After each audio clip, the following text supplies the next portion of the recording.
So నాకు మా మమ్మీకి చెల్లి జుట్టేసింది అనమాట. అందుకే కొంచెం పోజులు కొడుతుంది. ఇక్కడ గ్యాప్ లో మా మమ్మీ చూసారా కొరికేసింది నన్ను. అంతే, అప్పుడప్పుడు అలా ముద్ద అనిపించినప్పుడు అలా చేసేది అనమాట.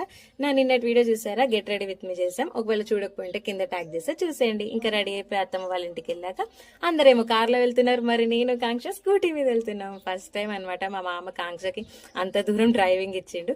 ఆబ్వియస్లీ కాంక్ష నడుతుంది కాబట్టి I am the passenger princess. So అందరం కలిసి ఎక్కడికి వెళ్తున్నాం తెలుసా, మల్లన్న జాతరకి. ఇది మా ఇంటి దగ్గర ఉన్న మల్లన్న గుట్ట అనమాట. అక్కడికి వెళ్తున్నాం. వెళ్ళగానే అక్కడ అందరు బోనాలు చేసి అంటే దేవునికి సమర్పిస్తున్నారు. సో వాళ్ళు అక్కడే నైట్ నిద్ర చేస్తారంట. మనకి ఇల్లు దగ్గరే కాబట్టి ఇలా వచ్చేసి అలా వెళ్ళిపోయినాం. ఇంకా మేము వెళ్ళినప్పుడైతే ఎమ్మెల్యే కూడా దర్శనానికి వచ్చినారు అనమాట.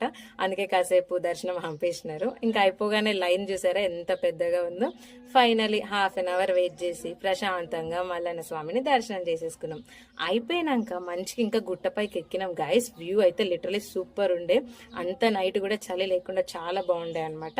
ఇంకా అది అయిపోయినాక కిందికి వచ్చేసినాం. ఇక్కడి నుంచి కూడా వ్యూ చూసారా, అసలు క్రేజీ ఉండే. ఇంకా చాలా షాపింగ్ చేసినాం, స్ట్రీట్స్ ఫుల్ తిరిగేసాం. అదంతా నెక్స్ట్ వ్లాగ్ లో చూసే